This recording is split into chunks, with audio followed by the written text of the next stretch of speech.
Did you know that listening to music gets you closer to? The devil? Or at least that's what many people used to and sadly still think.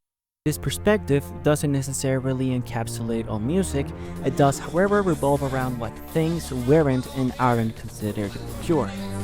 Probably one of the biggest examples regarding this is what's called the Diabolus in Musica, or most commonly known as the tritone. In the Middle Ages, the tritone was seen as problematic. In pitch organizing systems, it was called confusio, and in systems of pitch relationship, non multum in uso. Now you might ask yourself, what are these systems? And well, I would explain them to you, but I would probably confuse you rather than teach you because, you see, I'm dumb as shit. And lazy too. And you might think it's not that bad, but it was literally banned from ecclesiastical music and it was called an enemy of nature. But besides that, it really has nothing to do with the devil. It's simply something that, for the time, didn't really sound that well. Most songs back then were sung, and tritones are simply just hard to sing.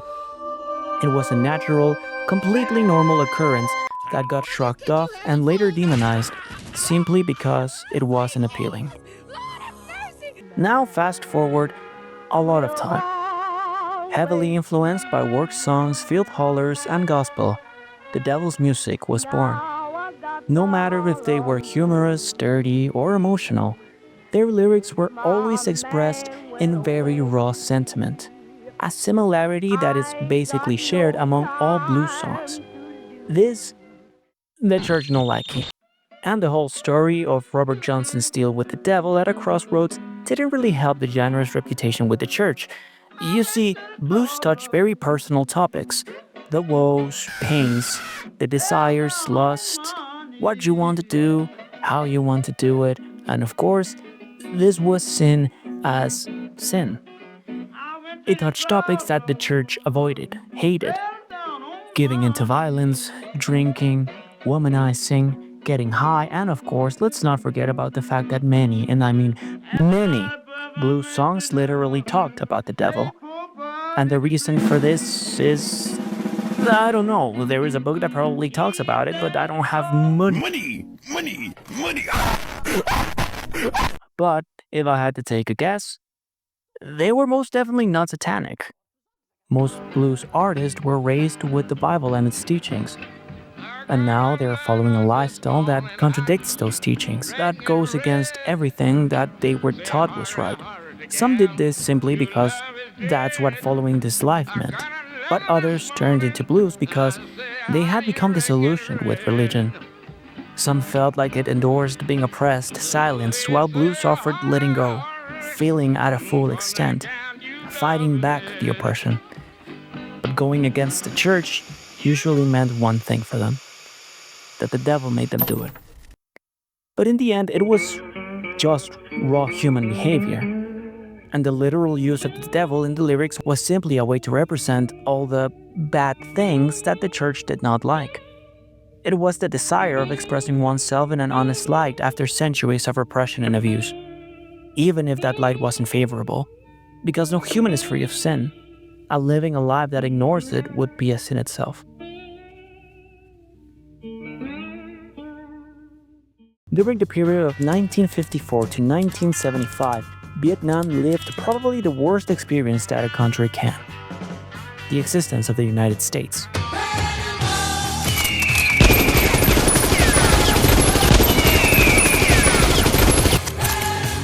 And Vietnam taught something to the world that keeps happening to this day: that even through all the spending and horrors that America does in war, they really suck at it. But well, with all this being said, in 1968, Sympathy for the Devil by the Rolling Stones came out. A song that initially was seen as satanic. And honestly, I understand why. I mean, the song kinda seems to imply that the artist considers himself as the devil. But it's only when you use basic reading comprehension that you realize it's much more than that. The song was inspired by a novel gifted to Mick Jagger by his girlfriend, The Master and Margarita, made by Soviet author Mikhail Bulgakov. The book tells a story in which the devil goes to Soviet-era Russia and wreaks havoc by conflicting the beliefs of the citizens. Because, besides having the literal devil just arrive at your city and messing things up, adding another layer of, man, what the fuck, is the fact that the Soviet Union was an atheist state. So, yeah. The song takes inspiration from the book by mentioning the devil's presence in different historical moments, from the crucifixion of Jesus to the assassination of the Russian Tsar.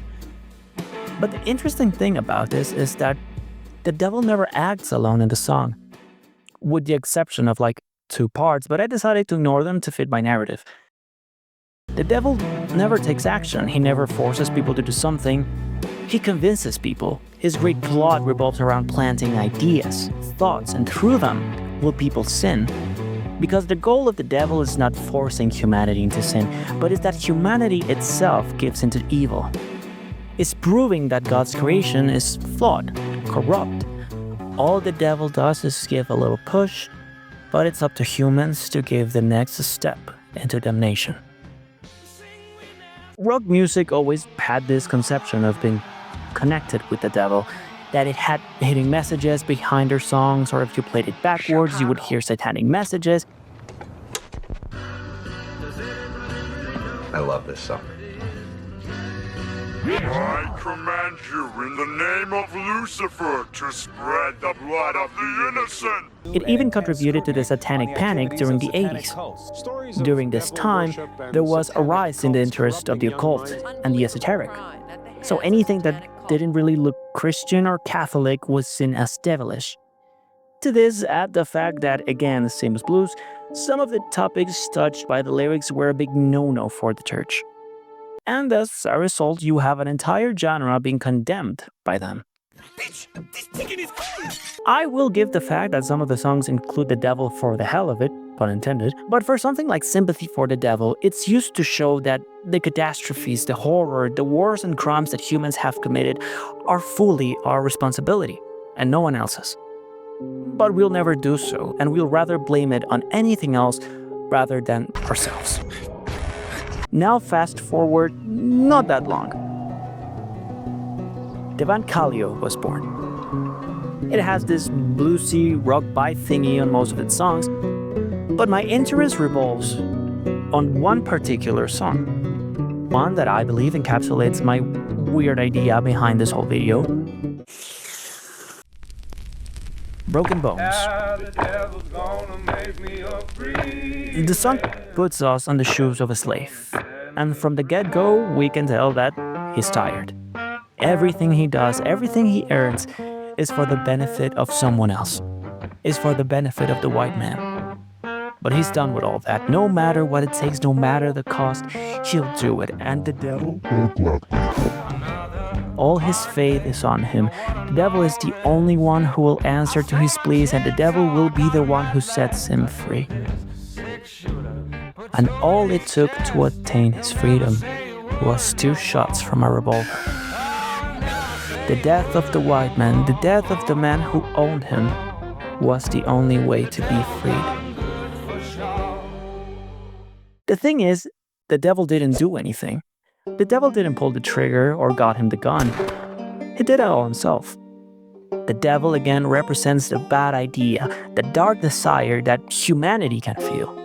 The actions that go against the values of the church. But if you ask me, killing a slave owner? Yeah, that guy deserved to get... No, wait! In conclusion, what I want you to get from all this blabbering is that things are not so simple as their exterior seems to be. Judging a book by its cover lives behind so much context and story. Not being willing to understand the things that we don't know, that we are foreign about, that we are scared of, will only leave us in ignorance and hatred and fear. Will only lead us to become an enemy rather than a friend. Thank you everybody for watching this video. I really don't know what I expect from this. I really did it completely out of my free time. Something like to have some quote-unquote artistic output. I don't know if this is called art, but So I just expect you all liked it. I'm not that good at editing, as maybe you can tell in some of the parts of this. I edited all of this in CapCut, which of what I've read is not like the greatest platform to edit. And honestly, I do want to get better at it, so I don't know, I might just pirate the living shit out of Adobe. I'm not very sure. I do want to make more of this. If you like this, share this, subscribe, like it, tell to your friends. I don't fucking know. The thing is that I do this in my free time because I do work a 9 to 5, and I do like my 9 to 5. So it's not like I'm gonna put all my time in this. But if it does well, then I'll be happy. If you have any piece of advice that you want to give me, like, you can try this, you can do this, maybe you can try stop making videos, like, thank you. Any piece of advice will be taken, except if you're an asshole. But yeah, hope you'll enjoy it. I really enjoyed doing this video. It had its ups and downs, but throughout it was a surprise, because I didn't know that I would like doing like editing and stuff. Finding footage for all of this was really complicated, let's say. It took me some time, okay? It wasn't as simple as I thought it would be. I really had to like scrape the back of my memory in the head to like search for anything that I could reminisce that could maybe go into context. Any TV show, any movie, any anime, any video game. But yeah, it's fun. But yeah, hope you all enjoy it. I enjoyed making this video. It was a fun experience. As you can notice, this is going on for maybe a little too long, and the reason why it's going on a little bit too long is because I want the video to last more like 10 minutes, and the whole video, it's like maybe 9 minutes 30. So I'm just blabbering up in this shit just to get to that time. So yeah, I mean, I'm sorry, but if you want to listen to this, go ahead. If you don't, then just click out. If you want to listen to me blabbering and shit, then go ahead. I don't know where this channel is going. I don't know if I'll make story time shit. I don't know if I'll speak about random facts. I don't know if I'll play video games. Maybe I'll do a little bit of everything, because again, I do this out of pure fun and curiosity. I don't make this because I want to be the next Mr. Beast and that I want this to be like my source of income or anything like that. I do this out of the love of the game and nothing else. Just pure fun and whimsical experience. So yeah, thank you for watching. I think that's it. I think with this I make the 5-minute timer, and if it not, well, if I went beyond it, then it's my channel. I do whatever I want.